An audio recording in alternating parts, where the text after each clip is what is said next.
کا نظام جو ہے وہ بیکٹیریل اور وائرس کا نظام ہے.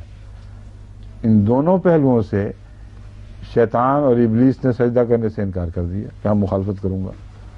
اب جتنے بھی انسان اس دنیا میں بیکٹیریا پھیلے ہوئے ہیں اور وائرسز کام کر رہے ہیں، مصیبت ڈالی ہوئی ہے اور نہیں آتے، آدمی کو سجدہ نہیں کرتے. اگر قابو آتے ہیں تو پھر دوسری طرف سے نکل کے ایک اور شرارت بنا دیتے ہیں. پہلے سے زیادہ باغیانہ مضبوط نظام کے حامل بیکٹیریا یا وائرس پیدا ہو جاتے ہیں. ان کا قلص کما انسان نہیں کر سکا. یہ ہے سجدے سے انکار. پیدا تو کیا گیا ہے خدمت کے لیے ہر چیز کو، اور خود یہ بھی خدمت میں کام آئے تھے انسان کی پیدائش میں، مگر طوعی طور پر نہیں، مجبوراً. جہاں تک ان کے ارادے کا تعلق ہے، یہ تو دل چاہتا ہے کہ انسان کا ذرا ذرا کھا جائیں اور بدبودار ہواؤں میں تبدیل کر کے کچھ بھی باقی نہ رہنے دیں. اور جب وہ کام کرتے ہیں پیٹ میں، تبھی بھی یہی کام کرتے ہیں، بدبودار ہوائیں پیدا کرتے ہیں، تعفن پیدا کرتے ہیں اور نظام حیات کو گندگی میں بنا کر پھر عناصر میں بکھیر دیتے ہیں. تو یہ ہے وہ کام جو ابلیس نے کرنا تھا اور جانتا تھا.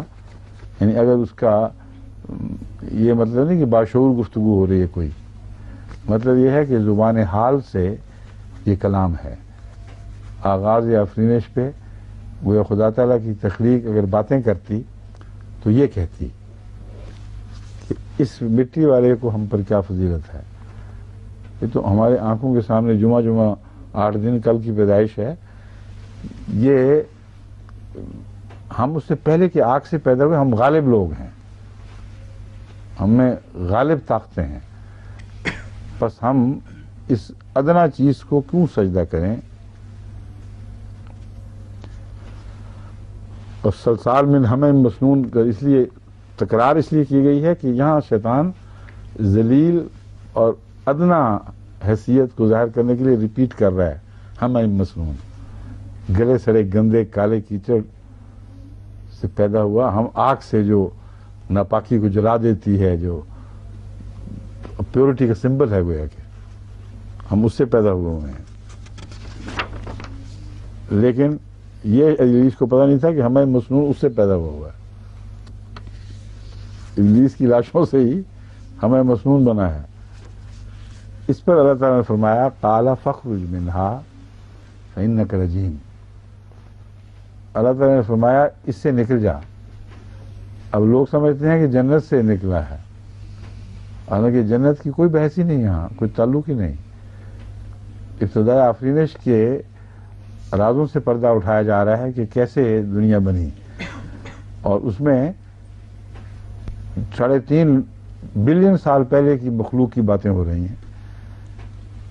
تو اس سے نکل جا کا مطلب ہے تو نے جو اپنی عزت بنا رکھی ہے کہ میں غالب ہوں، اس حالت سے تو نکل جا، کیونکہ آئندہ آنے والے حالات ثابت کریں گے کہ تجھے انسان پر غلبہ نہیں نصیب ہوگا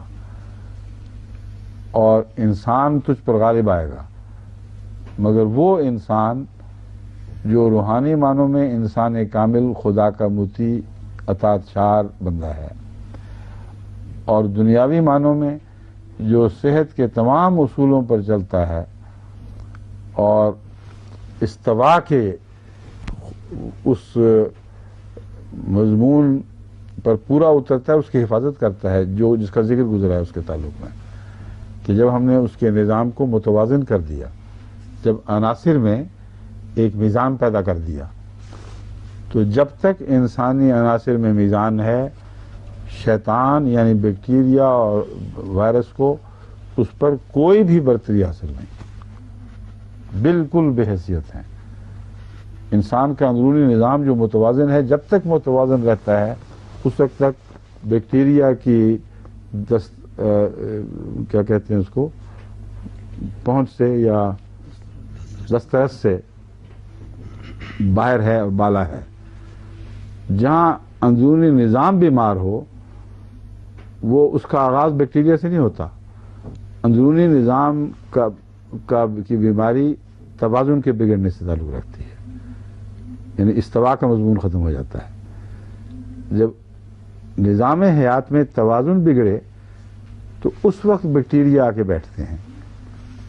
اسی طرح روحانی نظام میں جب خدا تعالیٰ کی قائم کردہ شریعت سے بے اعتنائی کرنے کے نتیجے میں یا بغاوت کرنے کے نتیجے میں جب روحانی وجود کا نظام بگڑتا ہے تب شیطان کو موقع ملتا ہے کہ وہاں دخل کر کے ان بندوں کو اپنا بنا لے.